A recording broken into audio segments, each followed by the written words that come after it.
In this video, I will be demonstrating Explore Pane filtering in Soterre. You will notice right away that each level has a field at the top to filter by name. In addition, some levels will have the ability to filter by type. For example, filter by the environment type.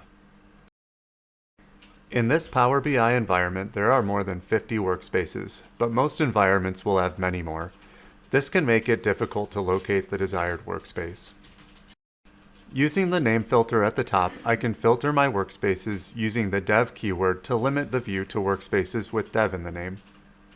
I can also filter by Tony to show workspaces with the word Tony in them. Filtering by name can also be useful inside a workspace, for example, to find any artifact containing ADV in the name.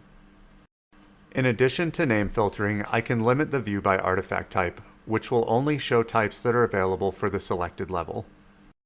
In this case, I can limit the view to see only reports or semantic models or any combination of types.